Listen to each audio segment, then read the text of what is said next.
أشهد أن محمد رسول الله۔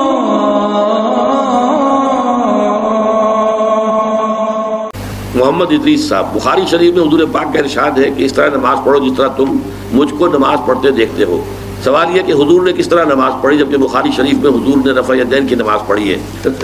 بخاری شریف میں حضور نے رفع یدین کی نماز پڑھی ہے۔ دیکھیے، حضور نے مختلف طریقوں اختیار کیے مختلف اوقات میں۔ اب صحابہ کا طرز عمل یہ ہوتا تھا کہ مثلاً ایک روایت آتی ہے کہ ایک صحابی حضور سے ملنے آئے، کوئی بدوی تھے، دیہات کے آدمی تھے۔ انہوں نے حضور کو دیکھا کہ آپ کا گریبان کھلا ہوا تھا، آپ نے بٹن لگائے ہوئے نہیں تھے۔ پھر انہوں نے ساری عمر اپنے گریبان کے بٹن نہیں لگائے کہ میں نے محمد کو اس طرح دیکھا ہے صلی اللہ علیہ وسلم۔ اب یہ ان کا جذبہ ہے، ان کی نیکی ہے، اتباع کا جذبہ ہے۔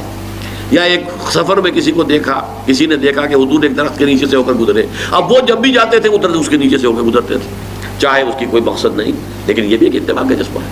تو اس میں یہ ہے کہ نماز کی بعض چیزیں ایسی ہیں کہ جن میں معلوم ہوتا ہے کہ حضور کچھ اس میں رد و بدل کرتے رہے۔ کبھی آپ نے ہاتھ بالکل کھلے چھوڑ کر بھی نماز پڑھی ہے، کبھی آپ نے ہاتھ نیچے باندھے ہیں، کبھی اوپر باندھے ہیں۔ اسی طریقے سے رفع یدین کبھی ایسا بھی ہوا ہے کہ آپ نے وہ کی ہے جیسے کہ اہل حدیث حضرات کرتے ہیں، اور جیسے کہ یہ شیعہ کرتے ہیں وہ اس سے بھی زیادہ کرتے ہیں رفع یدین۔ اہل حدیث سے آگے ہیں، وہ بہت آگے ہیں رفع یدین کے اندر۔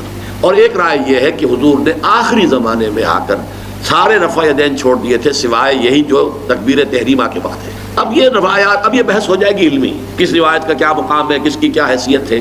بخاری شریف میں جو روایت ہے وہ یہی ہے رفع یدین کی، جو آپ صحیح کہہ رہے ہیں۔ لیکن یہ کہ بخاری شریف واحد کتاب تو نہیں ہے اس حدیث کی، مصنف عبدالرزاق ایک کتاب ہے، اور اسی طریقے سے اور اس میں یہ کہ امام مالک کے پیروکار، حالانکہ امام مالک مدینے کے دارالہجرہ کے امام ہیں، وہ رفع یدین نہیں کرتے۔ امام شافعی کے کرتے ہیں، امام مالک کے نہیں کرتے، امام ابو حنیفہ کے نہیں کرتے۔ تو ان چیزوں میں بہت زیادہ پریشان ہونے کی ضرورت نہیں ہے۔ اصل جو معجزہ ہے حضور کا اور اسلام کا وہ یہ ہے کہ 1400 برس گزر گئے، لیکن نماز کے ضمن میں اتنا اختلاف نہیں ہے کہ تمام مسلمان باجماعت نماز نہ پڑھ سکیں۔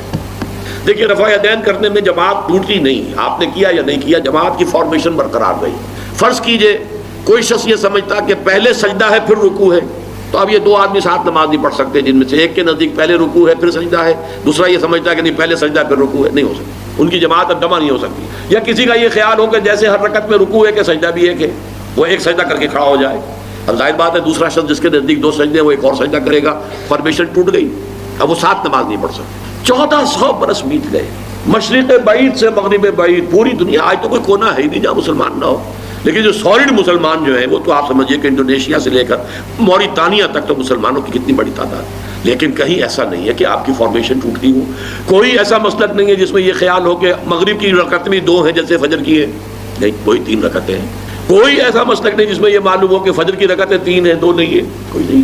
عصر کی 2 ہیں یا 4 6 ہیں، یہ نہیں، وہی رکعتیں، وہی رکعت کی ترتیب، پہلے کھڑے ہونا ہے پھر رکوع ہے پھر کھڑے ہونا ہے پھر سجدے میں جانا ہے پھر بیٹھنا ہے پھر سجدہ پھر کھڑے ہونا۔ فارمیشن نہیں ٹوٹتی، شیعہ ہو سنی ہو، اور اس میں حنفی ہو مالکی ہو شافعی ہو حنبلی ہو زیدی ہو ظاہریہ ہو، کوئی بھی ہو، کسے باشد، تمام مسلمان مل کر جماعت سے نماز ادا کریں گے اور ان کی جماعت ٹوٹتی نہیں ہے۔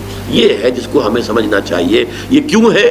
صلو کما رأیتمونی اصلی، کہ حضور کی کو جس طرح دیکھا صحابہ نے نماز پڑھتے ہوئے ویسے نماز پڑھ رہے ہیں، صحابہ نے ویسے نماز پڑھی، پھر آپ کے بعد تابعین نے اسی طریقے سے نماز پڑھی، پھر اس کے بعد تبع تابعین نے پڑھی، نسل بعد نسل منتقل ہو رہا ہے۔ باقی تھوڑا تھوڑا اختلاف اگر ہے تو اس کے لیے زیادہ پریشان نہیں ہونا چاہیے۔